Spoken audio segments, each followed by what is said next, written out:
Okay, it's midday. Hello everyone, I'm Tim Anfilogoff. I'm a trustee of Carers UK and also on the National Social Prescribing Network Steering Group. So you won't be surprised that I'm obsessed with the idea that carers should benefit from social prescribing. Delighted to say that there are some wonderful speakers today who are going to demonstrate why that's so important. I'm going to introduce them very quickly. Carole Whittle from Carers in Hertfordshire. It's a county in England with about 1 million population. She's going to tell us how important it is to listen to carers when you're constructing support for them. We're then going to have Emily Holzhausen OBE from Carers UK to give us the national picture in England. This is really important because we, as you've already heard today, got more than 1,000 new link workers through the NHS plan. So really important, carers are benefiting from that.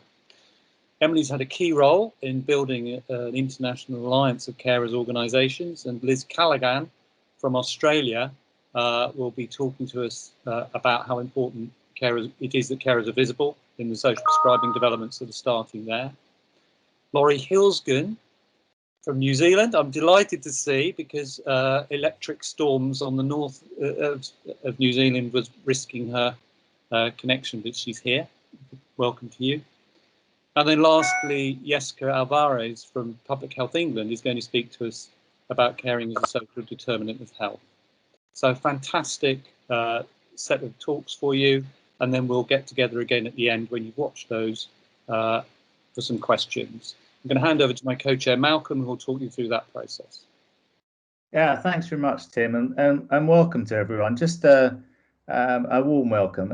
It's a really important issue, social prescribing and carers, and it's something that really needs a spotlight. And I think today we're going to begin a process of providing that spotlight on carers and social prescribing.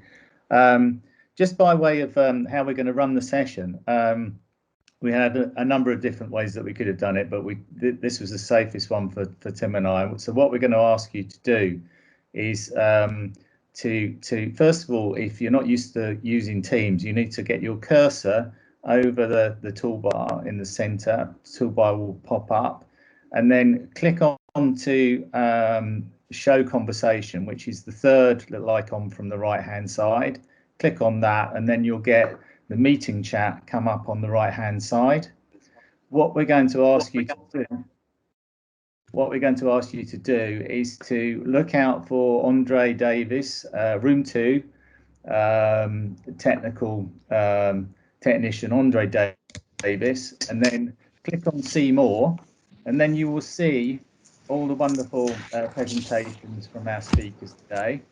What we're going to do is ask you to click on those and watch those in the next, it will take about 40 minutes. So the participants themselves will be clicking on the videos, watching the videos one by one, and then coming back into the room at probably, let me think, so it takes 40 minutes. Yeah, so at 12:45 for the question and answer session. If you have any technical problems, just put that into the chat, and then Andre and ourselves, we're trying to help you to do that. What we would ask is that we're going to try and get some themes from the chat and to help with the Q&A session. Clearly the conversation won't end today, but what we would like you to do is to be active on the chat as you watch the videos, pose any questions that you might have. And if you've got the answers to some of those questions, also help each other out as well. So we want it to be as dynamic as possible. So I think that's enough from me. Over to you. I just mention, Malcolm, yes. If people look at my screen, they should be able to see my email address. In case you have to leave, I will be trying to convene an international collaborative to look at caring and social prescribing going forward. So if you make note of my email address, then we can carry this chat on long after this workshop. That's fabulous. You'll notice that Andre's putting the links in a number of times. It's just because if people join a bit later, they won't be able to see the links on their chat screen. So that's the only reason for that. They're all exactly the same. All of the 5 videos are in each one of those sessions. So just a reminder, please mute yourselves, and we'll see you back at 12:45. and on the chat, of course. Hello, my name is Yessica Alvarez. I am a program manager in the Adults and Older Adults team in Public Health England. We promote productive, healthy aging. Before I start, I'd like to take a moment to thank the organizers for this timely event on social prescribing and the community. PHE is delighted to be participating. Productive Healthy Aging is Public Health England's program to promote healthier lives among older people, to reduce inequalities and to promote financial security, resilience, physical health, meaning and purpose, and a sense of belonging of people as they age. Caring sits under the meaning and purpose strategic area of PHE's work. There are times in which older people need care to manage everyday activities, usually because of illness, disability, or at the advanced age. Caring to regain independence or functional ability is key to promoting healthy aging and should be a goal of care provision wherever possible. This is best demonstrated by the World Health Organization framework on active aging. It shows that our intrinsic capacity naturally declines with age. The goal is to provide the right support to ensure that our functional capacity is maintained. If we look at the population trend in the UK, both functional capacity and care provision gain significant importance.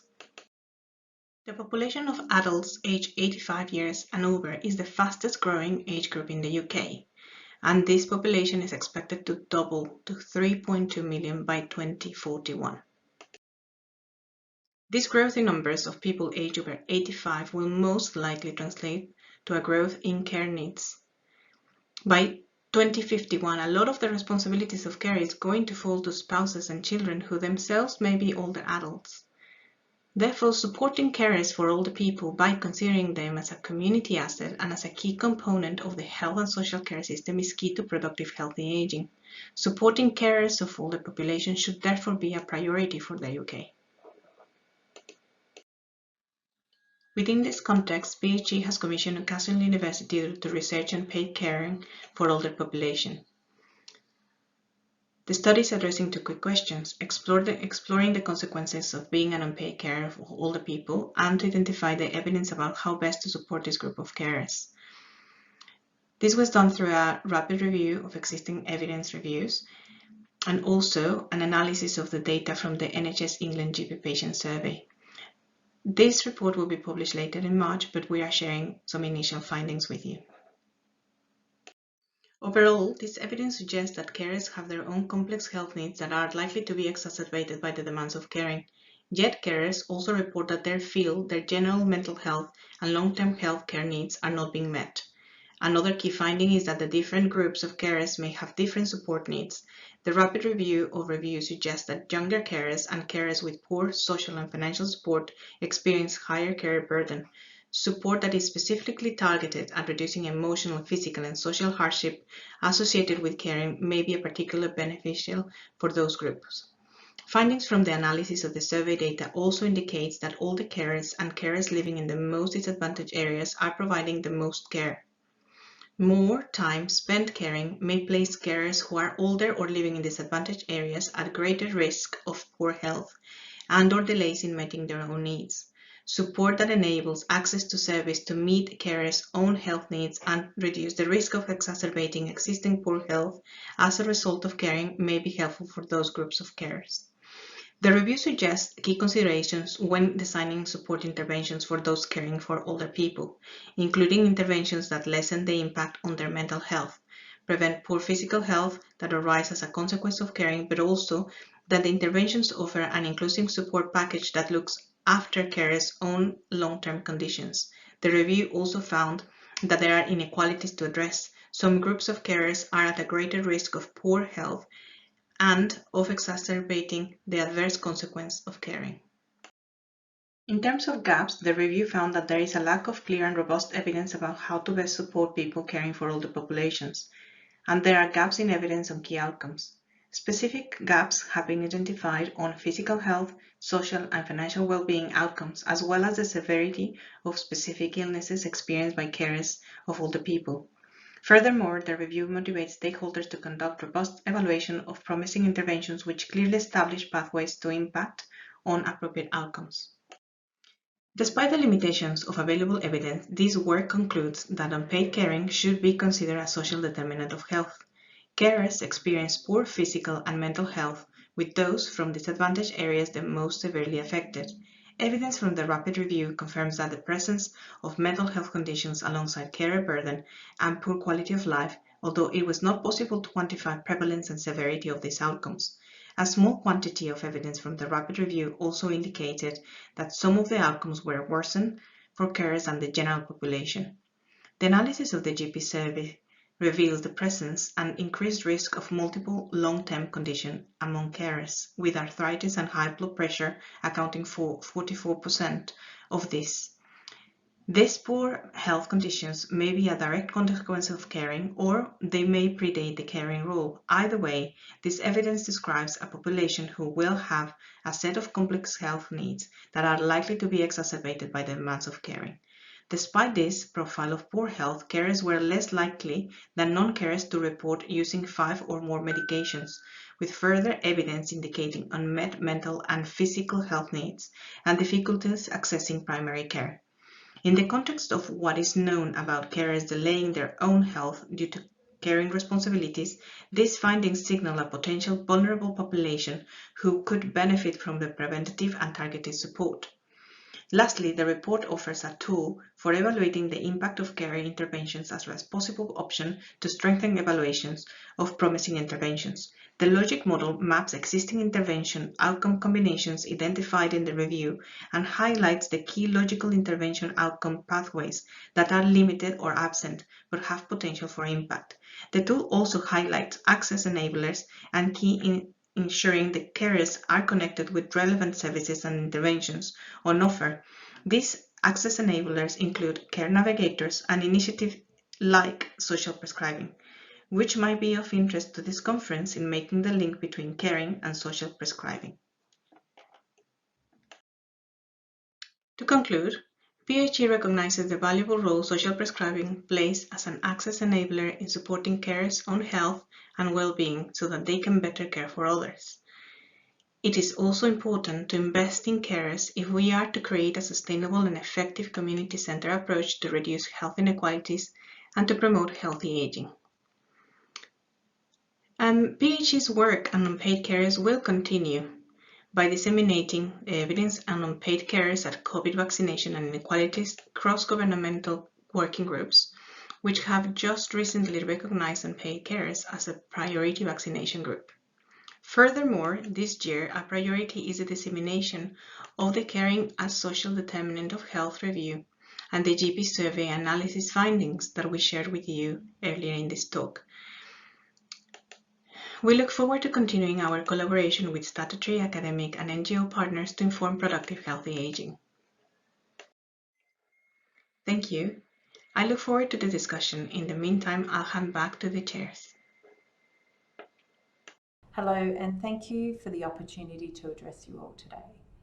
I'm speaking to you from Ngunnawal land, and I pay my respects to elders past, present, and emerging, especially to all Aboriginal and Torres Strait Islander carers and other carers from First Nations. My name is Liz Callaghan, and I am the CEO of Carers Australia. Carers Australia is the national peak body that supports unpaid carers in the work that they do across the country. And I'm well supported by 8 state and territory member organisations who work every day to provide carer services to carers to help them and support them in the work that they do. So there's growing momentum, isn't there, around social prescribing, as you know, otherwise you wouldn't be tuning in here today if there wasn't.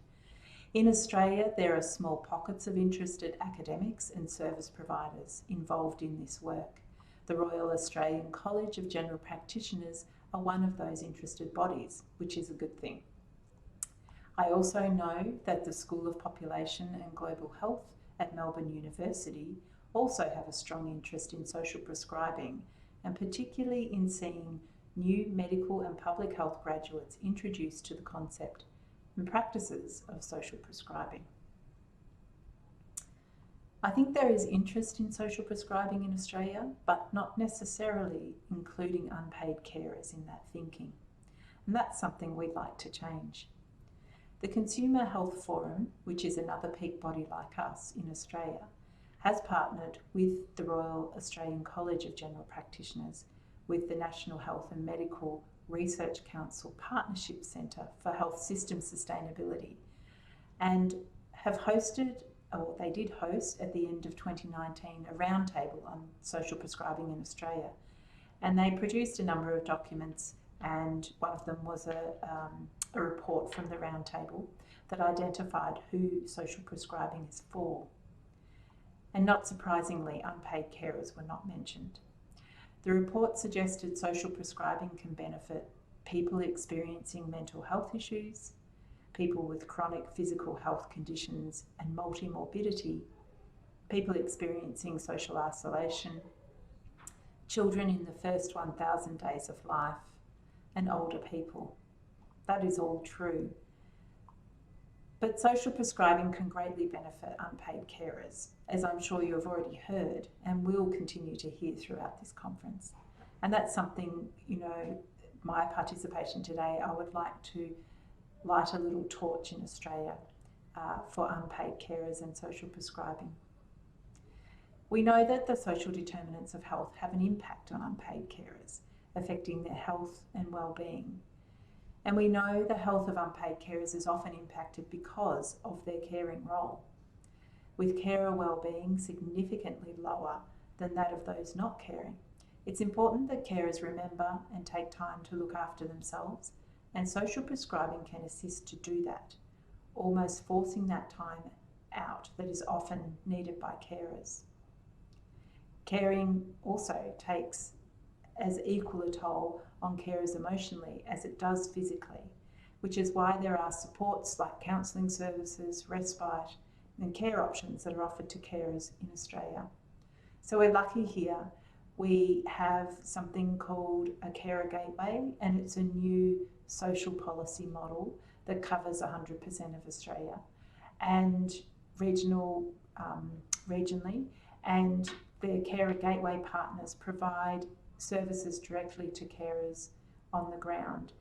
And they provide services like peer support, counselling, access to respite, and also opportunities to take some time out for carers. I just want to show you a couple of instances of those.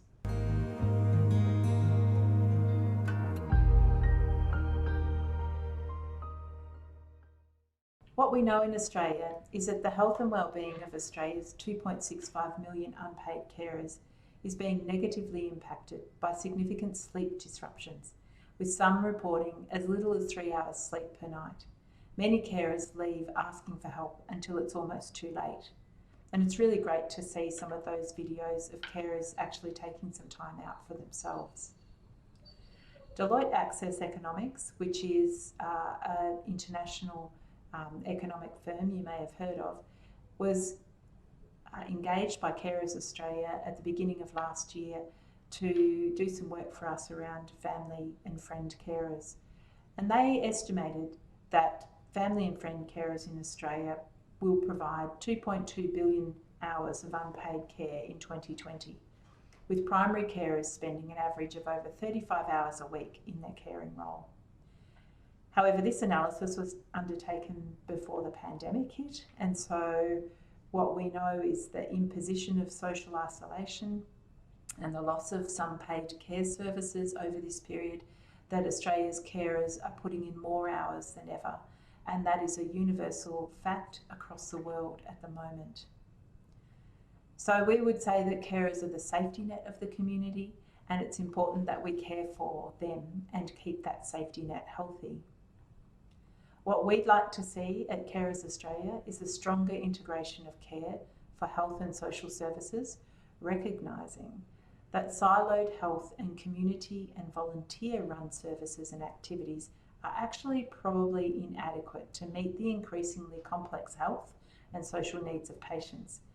And we think that primary health services can facilitate engagement with community services to help address the underlying causes of poor health. And that approach, goes equally for carers as well. So working in Australia with interested stakeholders, such as the Consumer Health Forum, we're hopeful that we can develop a campaign of sorts in support of a national scheme that probably should start with some projects involving primary health networks, local government and other neighbourhood-based organisations. And we'd really like to ensure that unpaid carers are included in that work. Our country, Australia, relies quite heavily on our informal carers, and into the future that is not going to change, especially with COVID. So there's going to be a much greater need for carers to help support many people in the community, and especially with more and more people wanting to stay at home rather than moving into institutions. So thanks very much for the opportunity to provide this short presentation. I hope that the conference goes well. I also hope that social prescribing can be picked up and run with in Australia. It certainly has a number of people wanting that to happen. The evidence is there of the benefits, and I wish you well in your conference. I'm delighted to be speaking to you here today. If you don't know about Carers UK, we're a membership organisation of carers. We've been around for over 50 years and we provide a lot of information and advice, increasingly more digital tools, and we hope to change policy and practice all for the better for carers. So what about caring and health, and what is the evidence? As you can see, carers are much more likely to experience ill health if caring is becoming too much. Both physical health and mental ill health, 7 times more likely to experience loneliness. And the GP patient survey data is an excellent source of local information, where you can see the difference between carers and non-carers across physical and mental ill health. Of course, caring does affect people's ability to work. They have lower incomes, less likely to be in work, more likely to be in unsuitable housing, and these are all social determinants of health. So caring could be considered to be a social determinant of health.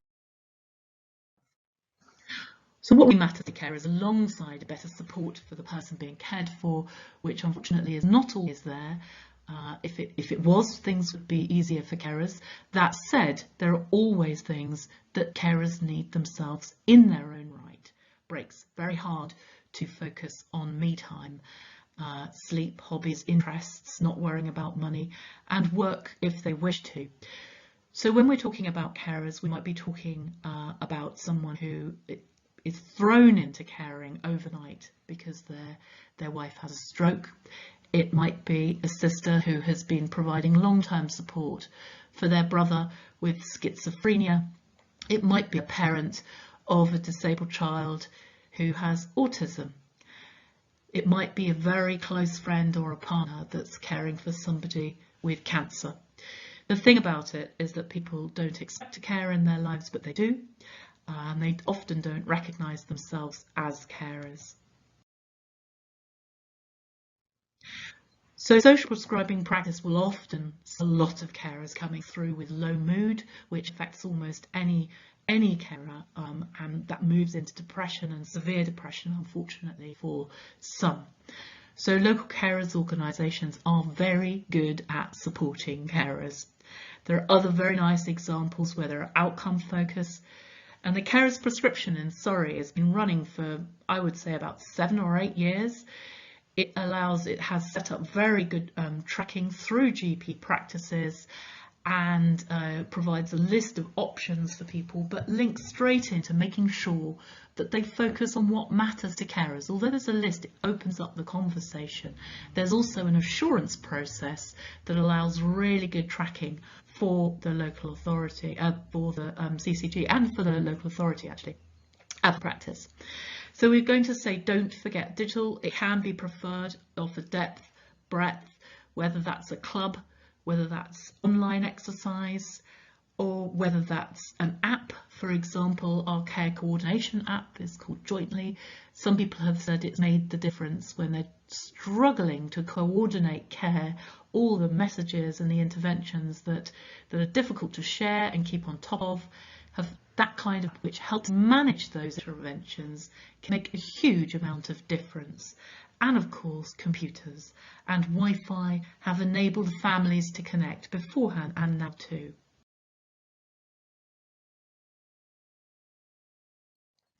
Here are a few practical examples, some really nice ones, fitness sessions, also trying to tackle some of the underlying causes to carers' ill health and poor well-being. The Men's Cookery Club in Portsmouth has resulted in some long-term friendships and relationships. And there at the bottom, the aromatherapy course that was provided through a personal budget has led to micro-employment for the carer, which has hugely increased her self-worth, her value, her focus. It can't deal with all of the challenges around caring, but it's the time when she feels really proud of herself and it takes her away from that caring situation. It redefines her as well, which she finds very valuable. A quick word on COVID, that the impact has been long, deep and severe for carers. 81% are providing more care. The needs of the person have increased and carers have poorer mental health. So finally, the essential ingredients for success are ensuring that all social prescribing workers, link workers, are care aware. Not just how to spot the person who considers themselves to be a partner, a mother, a brother, sister, son, daughter, niece, nephew, or very good friend, but also the challenges that carers have to behaviour change and motivation. We have an opportunity with heightened awareness of caring during the pandemic and the biggest ever identification of carers programme. Social prescribing has the opportunity of really tackling the parts of the system in carers' lives that really can't be reached by other things. So we'd like to see more of it, and we'd really like to see some of the positive practice that comes forward through social prescribing. Thank you.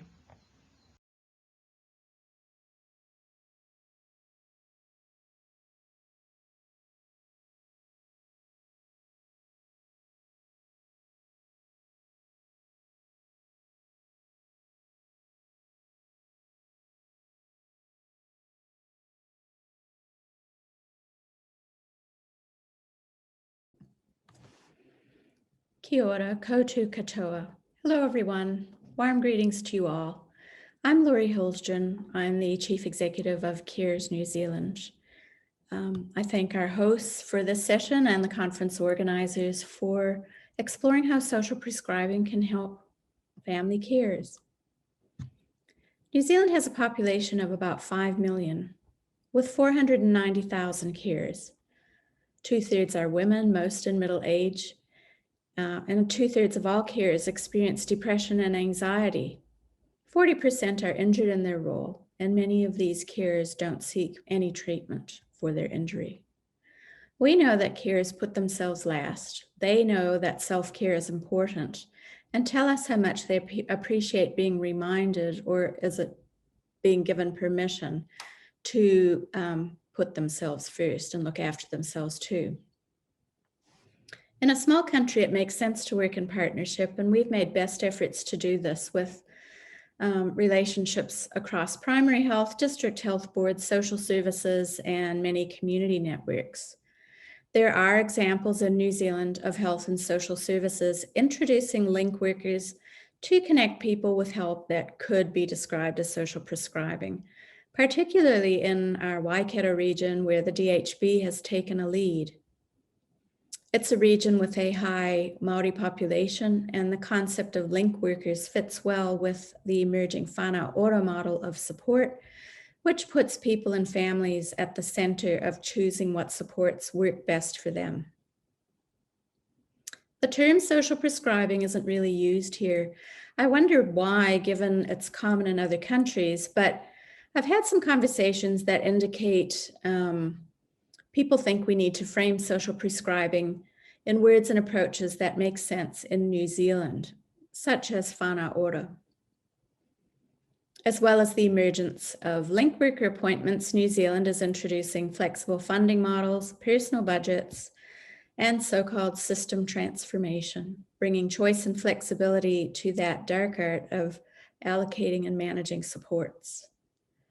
New roles are evolving that are like link workers, navigators, connectors, even our needs assessors and service coordinators who both dispense service allocations and point people to social prescribing types of help. An example here is carers are often referred to depression initiatives like the Journal, which is an online government-funded program that's been highly visible and promoted by the former All Black Sir John Kirwan. His openness about his own journey with depression has resonated with many New Zealanders, including carers.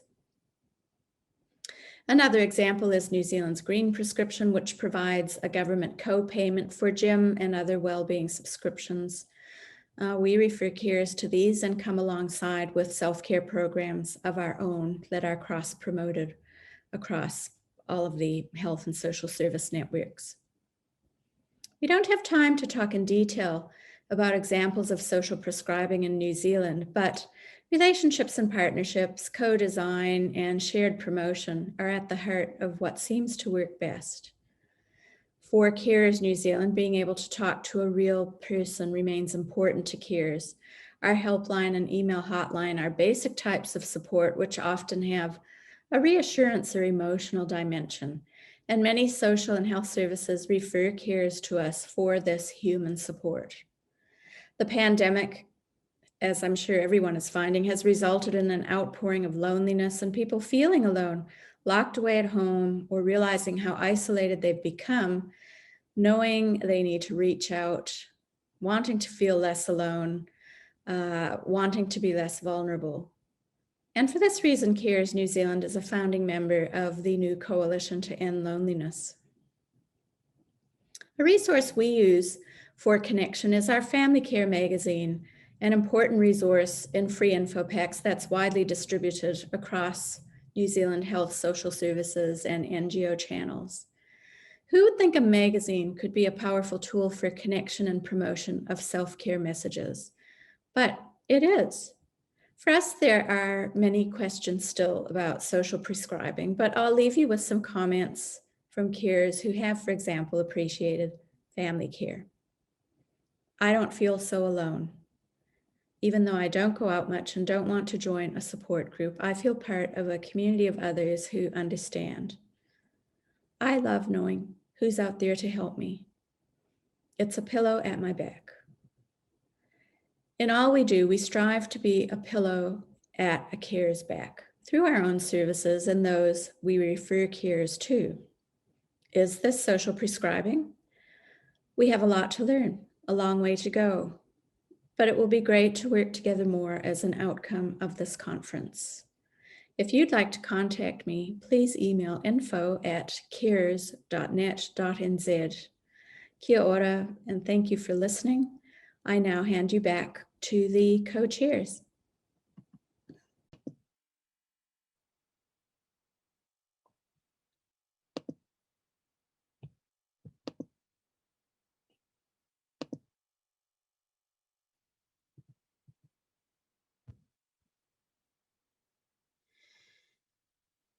So thank you, Tim and Malcolm, for that introduction. So this presentation has been put together by myself, Carole Whittle. I am the Health and Wellbeing Manager for Carers in Hertfordshire, and Michele Stokes, our Chief Executive. We've been asked to talk to you about carers and social prescribing. And when we were reflecting on what that's meant for us as an organisation over the last 10 years that we have been doing social prescribing without it being called that, we thought that of these 4 elements. The first thing you need to do is to build the relationship, to actually build mutual trust between health professionals and ourselves as an organisation, understanding each other's roles and when it works for carers. It's really important for us that we co-produce the solution, that carers are at the centre of what is delivered, that it is through conversations with them that we then create the menu of services. And then it's really important that we discover the difference and that we have really good evidence bases for what we do. That helps us to deepen and further build that relationship, to work with carers to co-produce what makes the biggest impact and create new and evolving menus. So it's a continuous process. So going back to 2009, when we were in the early days of working with health, but we really started this way of co-producing the vision. We had a big event with carers and with staff from GP surgeries. And from that, we had this image that was drawn for us by a cartoonist about partnership between carers and GPs. So where are we now in 2021? Well, we have got carer champions in virtually every surgery across Hertfordshire, in our 2 acute hospital trusts, and also in community trusts. But as the ever-evolving NHS changes, we also need to make sure that our link workers and our social prescribers are trained in care awareness and are carer focused. And to enable that, we actually host some of these posts within Carers in Hertfordshire. When we talk about co-producing the solution, we do this in a number of different ways. A key part can be the individual work with carers that our carer support advisors do as a gateway service, talking to carers about the whole range of issues that come up in caring. So whatever the first thing they come to us, we make sure that we're exploring what other issues, and in particular, how is that carer maintaining their own health and well-being? Because we know that's very often bottom of the pile. But we also make sure that we've got that collective voice, talking to health and social care about the services that need. And this is a picture that was taken from when our young carers youth exec went up to the Lister Hospital for the day to talk to them about what would make the hospital a young carer friendly place. That's seen real change in that hospital. Obviously pandemics changed it again, but it's seen real change and increases in referrals from them. So from that, those conversations, it's really important that we create a really good menu of services. And as I said before, that information and advice service is often the gateway where we're talking to people, but we offer a range of services from care in the home, specialist dementia nurses that support carers of people with dementia. Peer support is a really crucial part of what we offer, and also our Make a Difference service. So when we're looking at the impact, our Make a Difference service is a case in point.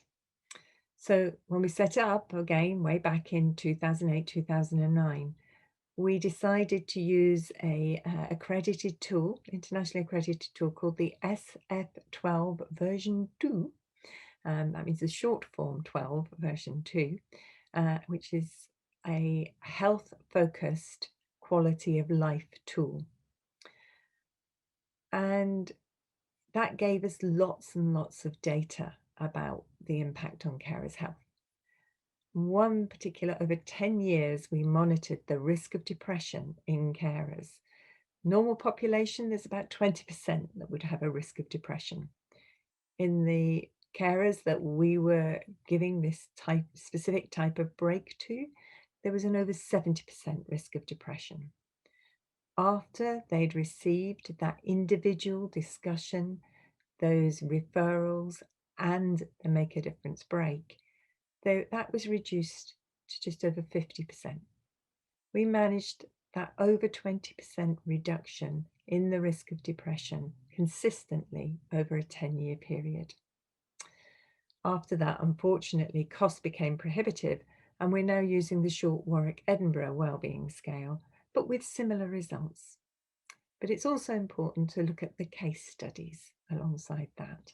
This is one particular carer for a recent Make a Difference who talked about how it had actually literally saved her life, and that she had, after 27 years of caring, gone on holiday without her son. And now she's considering volunteering for Carers in Hertfordshire. So you can see it's not a one-off, although it's a one-off break to Make a Difference, it's actually an ongoing way of working. So the other form we use is some external evaluation, and we did this with the University of Hertfordshire's mentoring unit for our mentoring pilot. and they did some qualitative feedback design, and this was the results, that there were some tangible benefits of mentoring for people.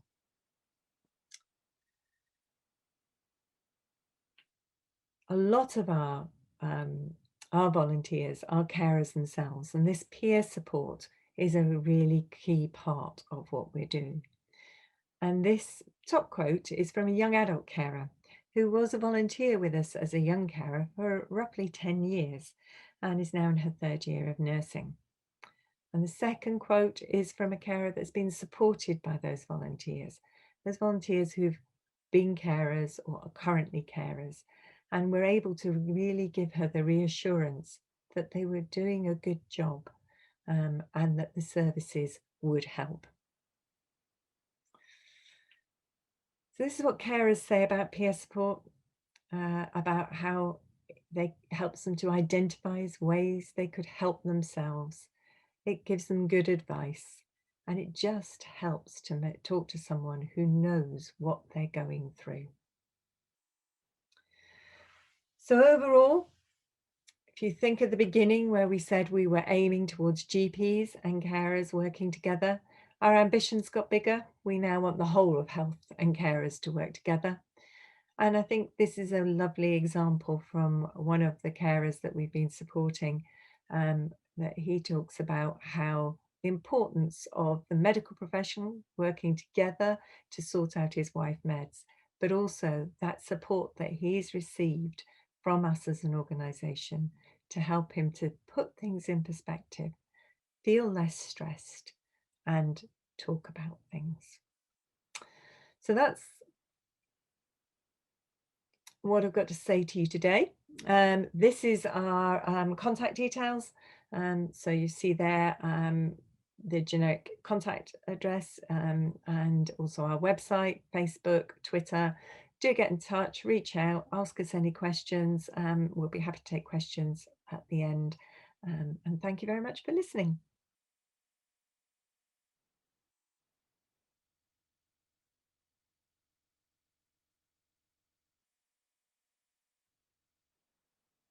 Okay, so hopefully everyone is back with us or starting to rejoin. If you can, I don't know how we'll know. If people switch their videos back on, I guess that's probably the best way of seeing that we're getting back together. Lovely. Okay, so Malcolm, have you got any particular issues emerging from the chat, or will we ask people to ask a question live now? Yeah, I mean, I've gathered some questions. I think, you know, that if I go with those for now, and I've got one for Carole, actually, if you're ready, Carole, and that was how do you use peer support to build confidence in carers? So we have a range of peer support systems. We have hub groups, which are run by carers for carers, but we also have mentoring. And in the video, I was talking specifically about our mentoring program. So we have groups of carers who are trained to mentor, to work with another carer, to set some goals, and support them through achieving that. And we've seen big increases in confidence for that. But sort of increasing confidence has been one of the things that we actually work with in a number of different ways. We also run workshops and sessions around that, stronger voice training, so that people can play an active part in having their voice heard and co-producing things. And we start that right from our youngest young carers. So last month we had a big virtual conference with our youngest young carers, with the youngest one being there was 6, I think, all the way through, about sharing their experience and talking to professionals. I think, the earlier you start it, the more you work with carers around, they see their peers doing it, and they want to get involved and do that too. So we work in many ways around that. But I think, I think one of the quotes they used was about people, somebody who just gets it. And, there's lots of evidence that peer support and people who've walked in the same pathway are best placed to support others. So. It's so powerful, Carole, isn't it? I just wonder whether if people could mute, if they could just check that they're muted. We've got a bit of background noise at the moment. No, it's so important, Carole, isn't it? And you know, the power of peer support to improve carers' confidence is there to be seen in many case studies and examples around the country, so, and internationally, I'm sure. So that's something that we really need to focus on. The next question is for Emily. So Emily, if you're ready for your question. You mentioned the carers prescription service in Surrey. Could you tell us a little bit more about that? Sounds really interesting. Sure. It's been around for quite a long time, and what they did was set up a system whereby GP practices could look down a menu of different interventions, and they created a specific platform for that, and that has now been transferred across into hospitals as well, so different parts of the health and care ecosystem can use it.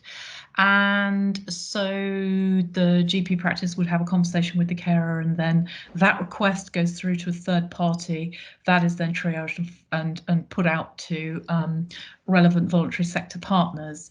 And the important part of the assurance process is the GP practice then knows what has happened. So there's a follow-up and a feedback loop, so they know. And some of it can be really direct. It might be access to an app, some of it is digital, and some of it, there is also a fund that allows the GP practice to directly prescribe a break.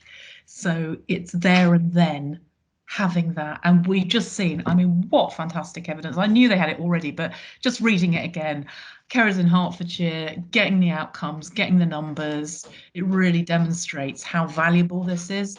And the feedback from GPs has been really positive because they have the assurance process, and because they can just write a prescription for a break just there and then. It's really open, fluid, allows them to tailor. And so they've been monitoring outcomes as well. And I'm sorry, I don't have that to hand, so I can't give you such spangly statistics as carers in Hearts have. But it has required the whole system to come together: health, social care, embedding of care awareness. And again, this is something which Carers in Hearts has done, and have been leaders in the field, really, of making sure that GPs and GP practices are really aware, and all their staff, about carers. So I'm speaking for my colleagues there, they can speak for themselves, but they've got a really strong reputation in the sector for being brilliant at this work. Fabulous. Thanks very much, Emily. That's really excellent, and I'm sure a lot of people want to know much more about that prescription service. So coming to you, Laurie, if you're still there, are you still awake, Laurie? And hi, Laurie. And the thunderstorms. Yes, I'm awake. Yeah, the thunderstorms have probably kept you awake, right? And we've got a good connection. Really interested. People are interested to hear about personal health budgets and how you use that for carers through social prescribing you mentioned in your presentation. Yes, that's a new and growing area in New Zealand, with more people. I don't know if that's the case in the UK as well, but where you get your personal budget and have more choice over what you purchase, including some of the services that would be described as social prescribing. But I think I'm fascinated how integrated it sounds like your social services and primary health are in the UK, because we're not there in New Zealand, definitely, where there's good integration, for example, between GP networks and primary health and NGOs, including Carers New Zealand. We still make it says to me we have a lot of work to do here. So well done. Yeah, well, thanks very much, Laurie, and thanks so much for staying up late for us today. So moving on to Yessica, I've got a question for you, Yessica, if that's okay. And it's a public healthy type question, I guess, and there's something around how carers are considered to be. How do we keep them caring? But how can we turn that into, how can we help carers to have the best life that they can have? There's a slightly different emphasis, isn't there, in terms of the perspective. I just welcome your thoughts on that. Sure.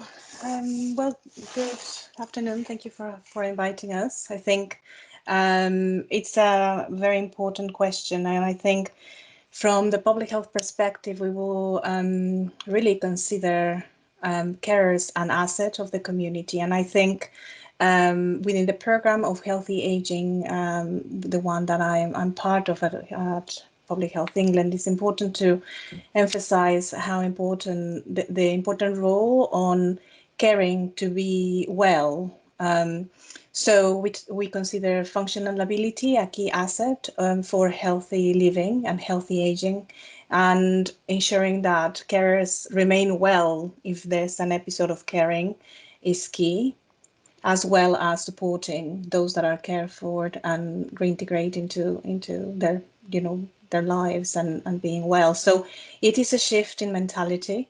That's true. From Public Health England, we are supporting this, but really is recovering all the evidence of organizations that we have in this panel that make the real impact on the ground, isn't it? So our work really is to recover this evidence and how it's been moving from, some years ago on why carers were important, and now the discussion really has shifted on how do we keep them well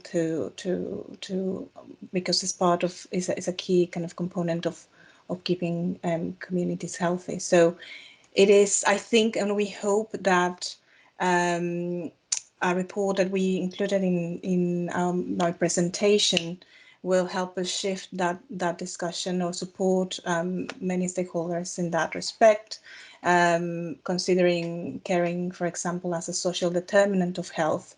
So in public health terms, we consider different causes of ill health, and one of them could be social, including things like unemployment, for example. And I think this evidence gathering, which again is evidence of the amazing work that we see in organizations and across the sector, health, voluntary organizations, community organizations, as well, of course, as the National Health Service, then it will hopefully help us shift that perception. Thanks very much, Yessica. That's super. Just before I hand back to Tim, we've got 5 minutes left, Tim. Just a couple of things that have come up in the chat from a practical point of view. People are asking about how they can access the videos and, how they can access the chat, for the next month. I just wondered whether Andre could post some instructions up. If not, Tim and I will make sure that we look at that and get something to you to enable you to access it. But I'm guessing it will be something that comes out via Marie's team to conference delegates today. So no, thanks very much for everybody for your questions in the chat and for your excellent responses there to the presenters. So I'm going to hand back to Tim. Thanks very much, Malcolm, and thanks again to all of our speakers. I see Jodie Deard's very keen to know when your report will come out, Yessica. Have we got a date other than the end of March? I'm afraid I can't give you the date yet, but what I was thinking is that perhaps through the organizers, we will be very happy to share as soon as it's available to everybody. We will be able to disseminate it, and we're happy to work with you if you want to disseminate it through your network. So yeah, but we're working really hard, like literally, and we're surrounded by papers, and to make sure that is published, and it will be published in gov.uk very soon. That's really, really helpful. And I think from the English point of view, it's really important because as we start really looking seriously at population health, it's really helpful to be able to talk to some of the professionals in the health service about these non-clinical things which have clinical outcomes. So caring is clearly one of those. We know for every cause that, for every result, there are several different possible causes, which is why from the academic point of view, we have to be quite careful about this. But it's also very obvious to anyone who works with carers that the stress, the lack of autonomy, the things like lack of the financial challenges, all these other things that carers face are real and powerful social determinants of health. And again, you've heard from across the world that the interventions that make a difference to carers are often not hugely expensive. They can even be from other carers, from other people in the community, which is absolutely what the whole social prescribing agenda is about. And I saw somebody in the chat said it's got to be about helping carers live their best lives. That's absolutely what social prescribing is all about. It's not just seeing carers as those troops that do all this work, which on the whole they want to do. They want the support to stay well and healthy.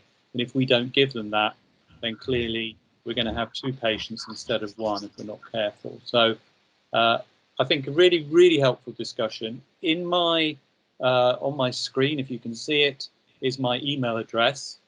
I am very keen that we keep this conversation going internationally.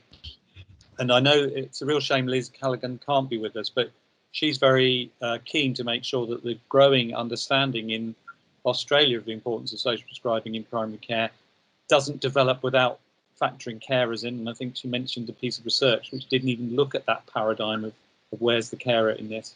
And that whole issue, I can see Emily nodding, of the invisibility of carers. If we don't make a specific effort to include them, we don't want that repeated in the social prescribing agenda. So thank you all so much, speakers, for your wonderful contributions, and especially those of you who stayed up all night. And I'm sorry that one of you couldn't be with us. Thanks also to Malcolm for co-chairing and Andre for the technical support, and hopefully we'll get that message to you about how to watch the videos over and over again because they're so good. And also, Malcolm, I think we're trying to preserve the chat so that we can respond to any issues that we haven't managed to respond to and have a think about them. Yeah. And if anybody wants to carry on with this conversation either over the next couple of days or via email, you've got my email address, and I'll be talking to colleagues, I can now say from around the world, about these issues. And as soon as we get Yessica's report, I can absolutely guarantee we'll be pushing that very hard. So thank you all very much. Have a lovely lunch, and I'm happy to chat over the next couple of days or via email. Thank you all very much indeed. Fabulous. Thank you, Tim.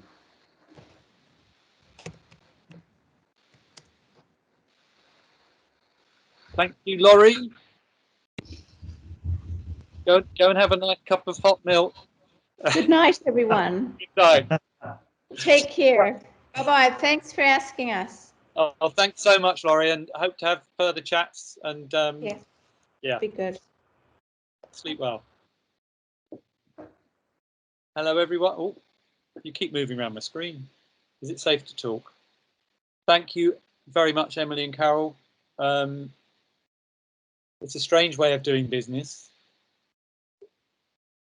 but I think, do you get the sense everyone got the chance to see all of them, or do you think they dipped in and out? And... But I mean, it is a fantastic collection of stuff. Well, Tim, I managed to do it, but I just think it's quite a clunky way of doing it. I just wonder whether some people got a bit frustrated with it. But well, it's the best we could do, wasn't it? But we kept. I mean, we did lose people, but we kept about 55, 60. Yeah. Throughout, though some came and some went. I know from a colleague who's emailed me that he couldn't get into the ones he wanted to get into, so I encouraged him to come to this, but he didn't. But they're supposed to hold 250, so I think it does also raise issue whether pre-booking is something that needs to be done. But with 1,050 people, that's quite good.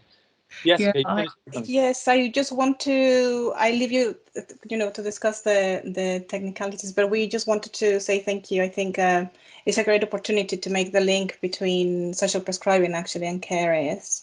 I'm hoping that the logic model in particular makes that case quite strongly. Their social prescribing is mentioned as an enabler to access and links, carers with whatever they need to be well. So hopefully that's helpful. Absolutely. And we'll be in touch. I think Emily will meeting soon to discuss the report, and I'm sure we'll be in touch soon, Tim, with more details. If you want to call me into that, do. But sure. Yeah, absolutely. I think this is it's ridiculous. Thank you. It's a pivotal moment, but I think having this discussion in public internationally is really helpful. It certainly seems to be having some impact in Australia already, so that's really absolutely. And I think, I mean, we have been in recent conversations about, you know, coming out of COVID, and carers are quite critical to that, as well as, you know, supporting them. So I'm sure there'll be lots of opportunities to continue working together. Thank you so much. Bye-bye. Thank you. Thank you. Thank you, Emily. Thank you, Carole. I'm going to disappear. Okay, then. Bye, everyone. Yeah. Bye. Bye.